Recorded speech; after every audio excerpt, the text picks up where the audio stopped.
नमस्कार। कभी कभी ना एक पौधे का जो सार होता है वो एक पूरे इंसान के व्यक्तित्व को, उसके कैरेक्टर को दिखा सकता है। आज हम ब्रायोनिया अल्बा की दुनिया में उतर रहे हैं, लेकिन इसे सिर्फ एक दवा की तरह नहीं बल्कि एक किरदार की तरह समझेंगे, जिसके अपने खास शारीरिक और मानसिक लक्षण हैं। चलिए इस दिलचस्प प्रोफाइल की एक एक परत को खोलते हैं। तो हम इसे कैसे समझेंगे? सोचिए, एक पजल की तरह एक एक टुकड़ा जोड़कर पूरी तस्वीर बनाएंगे। शुरुआत करेंगे ये जानने से कि भाई ये ब्रायोनिया है क्या चीज। फिर उसके अनोखे कैरेक्टर में उतरेंगे और वो एक मेन रूल पकड़ेंगे जो सब कुछ कंट्रोल करता है। और आखिर में देखेंगे कि ये शरीर पर कैसे दिखता है और दूसरी रेमेडीज से इसका क्या रिश्ता है। तो चलिए शुरू करते हैं। हर कहानी की एक शुरुआत होती है ना? तो सवाल ये है कि ये जो पूरा प्रोफाइल है, ये जो किरदार है, ये आया कहाँ से? इसका जवाब सीधा साधा प्रकृति में है, एक असली पौधे में। तो मिलिए ब्रायोनिया अल्बा से। इसे व्हाइट ब्रायोनी भी कहते हैं। आप देखिए होम्योपैथी में क्या होता है कि इस जैसे साधारण दिखने वाले पौधे को लेकर उसकी एक एक खूबी को इतनी गहराई से स्टडी किया जाता है कि उससे एक पूरा का पूरा कैरेक्टर प्रोफाइल बन जाता है। और बस आज हम इसी प्रोफाइल को समझने की कोशिश करेंगे। अच्छा, इसको समझने के लिए ना एक शब्द बहुत जरूरी है, कॉन्स्टिट्यूशन। इसका मतलब बहुत सिंपल है। ये जो ब्रायोनिया का प्रोफाइल है ना, ये सब पर फिट नहीं बैठता। ये सिर्फ उन खास लोगों के लिए है जिनका शरीर, जिनकी बनावट और जिनका स्वभाव इस प्रोफाइल से एकदम मैच करता है। चलिए अब आते हैं सबसे मजेदार हिस्से पर, इसके कैरेक्टर पर, इसकी पर्सनैलिटी पर। ये सिर्फ शरीर में क्या हो रहा है उसकी लिस्ट नहीं है। नहीं, ये तो एक पूरी दिमागी और इमोशनल दुनिया का नक्शा है। तो कैसा है ये इंसान? जरा सोचिए, एक ऐसा इंसान जो बहुत चिड़चिड़ा है, गुस्सा नाक पर रहता है। फिजिकली देखें तो दुबले पतले, थोड़े नर्वस से और मिजाज से भी रूखे।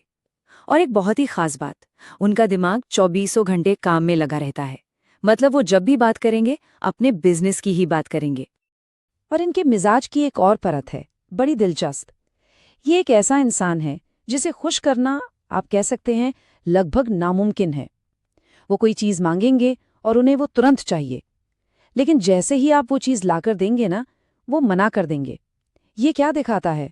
उनके अंदर का जो एक असंतोष है, जो चिड़चिड़ापन है, ये उसे दिखाता है। ओके, अब हम आ रहे हैं इस पूरे प्रोफाइल के सबसे सबसे जरूरी हिस्से पर। वो एक सेंट्रल आइडिया जो हर चीज को आपस में जोड़ता है। अगर ब्रायोनिया के बारे में सिर्फ एक बात याद रखनी हो तो वो यही होगी। तो सवाल ये उठता है कि आखिर वो कौन सी एक चीज है, वो एक कड़ी जो उनके गुस्से को उनके शरीर के दर्द से जोड़ती है, मतलब हर लक्षण को एक साथ बांधती है। और जवाब है ये, बस यही एक नियम है। कोई भी हरकत, कोई भी मोशन हर समस्या को बढ़ा देता है, और पूरा आराम, मतलब कंप्लीट रेस्ट, राहत देता है। बस यही ब्रायोनिया का सबसे बड़ा मुख्य लक्षण है। चाहे दिमागी परेशानी हो या शारीरिक, हिलने डुलने से सब बिगड़ता है और स्थिर रहने से आराम मिलता है। तो ठीक है, ये जो स्थिरता वाला नियम है ये शरीर पर कैसे दिखाई देता है? इसका सबसे पहला और सबसे बड़ा सिग्नल है सूखापन, ड्राइनेस। ये एक ऐसी थीम है जो आपको हर जगह दिखेगी। मतलब अगर ब्रायोनिया के शरीर को सिर्फ एक शब्द में बताना हो ना, तो वो होगा सूखापन।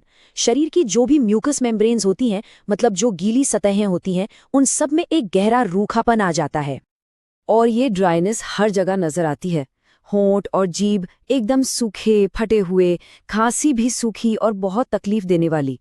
यहाँ तक कि टेक्स्ट में स्टूल के लिए लिखा है जैसे जला हुआ हो, मतलब इतना बड़ा, कठोर और सूखा। और जाहिर सी बात है, इतना सूखापन होगा तो प्यास भी बहुत लगेगी। पर उसका भी एक पैटर्न है, लंबे समय तक प्यास नहीं लगेगी और फिर जब लगेगी तो एक साथ बहुत सारा पानी पिएंगे। तो अब हम दो मेन बातें समझ गए हैं, एक हरकत से परेशानी और दूसरा सूखापन। तो चलिए अब देखते हैं कि ये दोनों चीजें मिलकर दर्द और दूसरी तकलीफों की शक्ल कैसे लेती हैं। अब यहाँ देखिए लक्षण कितने अलग अलग हो सकते हैं। सिरदर्द, ऐसा कि लगेगा सिर फट जाएगा, और जरा सा झुके या खांसे तो और बढ़ जाएगा। पेट में ऐसा लगता है जैसे पत्थर रखा हो, और उठकर बैठने की कोशिश करो तो उल्टी जैसा लगने लगता है। सांस की नली में देखें तो सूखी खांसी के साथ सीने में सुई की तरह चुभने वाला दर्द होता है। औरतों में ब्रेस्ट में भारीपन और पत्थर जैसी सख्ती महसूस हो सकती है। आप देख रहे हैं, हर लक्षण में वही थीम बार बार आ रही है, हरकत से तकलीफ। और आखिर में सब कुछ घूम फिरकर इसी एक नियम पर आ जाता है। इसे मोडेलिटीज कहते हैं। मतलब वो क्या चीजें हैं जिनसे तकलीफ बढ़ती है और किनसे घटती है। नियम बहुत सीधा है। कोई भी हरकत, मेहनत, छूना, गर्मी, ये सब तकलीफ को बढ़ाते हैं और आराम, दबाव या दर्द वाली साइड पर लेटने से राहत मिलती है। सच कहूं तो इस पूरे प्रोफाइल को समझने की असली चाबी बस यही है। अच्छा, एक आखिरी बात, ब्रायोनिया को हम अकेले आइसोलेशन में नहीं समझ सकते। होम्योपैथी की दुनिया में ना हर प्रोफाइल एक बड़े नेटवर्क का, एक बड़े जाल का हिस्सा होता है। उसे समझने के लिए उसके आसपास की दूसरी रेमेडीज को भी देखना पड़ता है। और इस सिस्टम को समझने का तरीका बड़ा मजेदार है। इसमें रेमेडीज को उनके आपसी रिश्तों से पहचाना जाता है। मतलब कुछ रेमेडीज एक दूसरे के काम को पूरा करती हैं, कॉम्प्लीमेंट करती हैं, तो कुछ ऐसी होती हैं जिनके लक्षण काफी मिलते जुलते हैं, और यही सब मिलकर एक पूरा नेटवर्क तैयार करते हैं। तो ब्रायोनिया का भी अपना एक नेटवर्क है। जैसे एल्यूमिना और रस्टॉक्स इसके कॉम्प्लीमेंट्री माने जाते हैं। अगर सीने में चुभने वाले दर्द की बात करें तो इसकी तुलना रैननकुलस से की जाती है, और अगर कोई बहुत जल्दी जल्दी बोलता है तो इसकी तुलना बेलाडोना से होती है।